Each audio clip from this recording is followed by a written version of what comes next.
Friends, यदि अच्छी तरह से प्लांट की देखभाल की जाए और पौधे में सही फर्टिलाइज़र डाला जाए तो पूरी गर्मियों में भी प्लांट अपनी ग्रोथ बनाए रखते हैं और बहुत अच्छे फूल देते हैं। फूलों का आकार बहुत अच्छा होता है, क्योंकि अक्सर देखा जाता है गर्मियों में जब टेम्परेचर बहुत हाई होता है तो प्लांट की ग्रोथ रुक जाती है या उसमें फूल आना बंद हो जाते हैं। तो ये समस्या गर्मियों में आपके प्लांट्स के साथ ना हो, इसलिए आज की वीडियो में मैं आपको प्लांट्स के लिए एक ऐसा फर्टिलाइज़र बताऊंगी जो गर्मियों में भी पौधे में ग्रोथ लाने में मदद करेगा, और उसके साथ कुछ देखभाल से संबंधित बातें करूंगी जिनको आप यदि गर्मियों में अपने प्लांट्स पर यूज़ करते हैं तो आपका प्लांट गर्मियों में कभी भी ख़राब नहीं होगा। ये फर्टिलाइज़र पौधे को ज़रूरी पोषक तत्व उपलब्ध कराएगा, मिट्टी में नमी बना के रखेगा, मिट्टी का पीएच बैलेंस करेगा, पत्ते पीले पड़ना, पौधे की ग्रोथ रुकना, फूलों का साइज़ छोटा होना, कलियां ड्रॉप होना, ये सारी समस्याएं ख़त्म होंगी इस फर्टिलाइज़र से। इसके पहले फर्टिलाइज़र मैं बनाना बताऊं, आपको गर्मियों में अपने प्लांट्स पे कुछ बातें ध्यान रखनी है जिससे कि पौधे में गर्मियों का असर ना हो और पौधा ख़राब ना हो। पहली बात, इसको बहुत तेज़ धूप से प्लांट्स को आपको बचाना है। जिन प्लांट्स को धूप की कम ज़रूरत है तो उनको आप छायादार स्थान पर रखें, और जो धूप के लिए प्लांट्स ज़रूरी हैं, जैसे हमारे फूलों वाले पौधे हैं जो धूप में फ्लावरिंग करते हैं, जैसे कि मोगरा प्लांट है, गुड़हल है, गुलाब है, तो इन पर आप ध्यान रखें। इनको दोपहर की तेज़ धूप से आपको बचा कर रखना है। बहुत तेज़ धूप में पत्तियां जलने लगती हैं और पौधा फूल नहीं दे पाता है। और इन पौधों में आपको रेगुलर वाटरिंग करनी है। गर्मियों के समय में मिट्टी ड्राई हो जाती है, एकदम ड्राई मिट्टी में फिर आप पानी देते हैं तो प्लांट शॉक में चला जाता है। इसलिए प्लांट में रेगुलर पानी दें। मिट्टी में पानी भरा नहीं रहना चाहिए, लेकिन कोशिश करें मिट्टी नमी बनी रहे।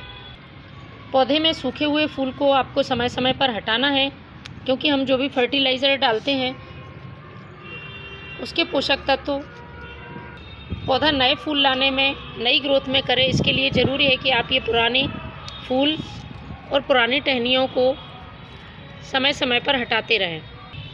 महीने में एक बार मिट्टी की गुड़ाई बहुत ज़रूरी है। विशेषकर जब आप फर्टिलाइज़र का यूज़ कर रहे हैं तो आपको एक दिन पहले अपने प्लांट्स की गुड़ाई कर देनी है। इससे जड़ों में पर्याप्त मात्रा में हवा पहुंचेगी और जड़ें तेज़ी से विकसित होंगी। हम जो भी फर्टिलाइज़र डालेंगे उसे पूरी तरह से अवशोषित कर सकेंगे। प्लांट पर समय समय पर आप नीम ऑयल का स्प्रे करें, जिससे कि पौधे में किसी तरह के इंसेक्ट ना लग सकें। प्लांट स्वस्थ रहेगा तो ग्रोथ भी अच्छी करता रहेगा।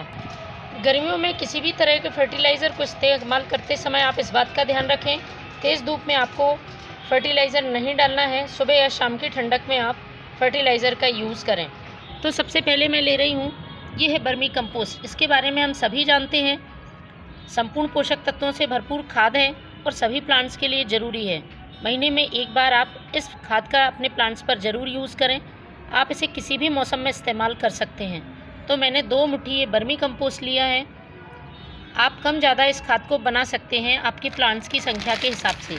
दूसरी जो ज़रूरी चीज़ है, मिट्टी में किसी तरह के यदि इंसेक्ट होते हैं या चींटियाँ रहती हैं तो उनको दूर करने के लिए आप नीम खली का यूज़ ज़रूर किया करें। तो मैंने 1 चम्मच ये नीम खली ले ली है, और नीम खली में कुछ पोषक तत्व भी होते हैं जो प्लांट की ग्रोथ में मदद करते हैं। तीसरी जो ज़रूरी चीज़ है वो है ये यूज़ की हुई चाय पत्ती। पौधे की सॉइल को एसिडिक करने का काम करती है।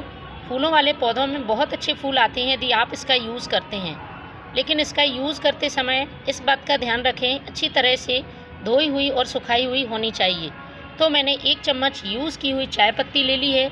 इन तीनों को मिलाकर एक बहुत ही अच्छा बेहतरीन फर्टिलाइज़र बनता है और प्लांट्स में ज़रूरी सभी पोषक तत्वों की पूर्ति करता है। इनको आप अच्छी तरह से मिक्स कर लें, और जिस भी प्लांट में आप इसका यूज़ कर रहे हैं उसकी मिट्टी साइड से आप हटा लें, और इसके बाद पॉट की साइज़ के हिसाब से आपको इस खाद को अपने पौधे की मिट्टी में डाल देना है।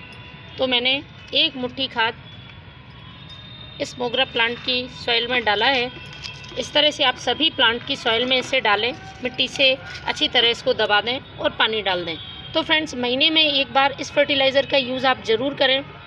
Thank you.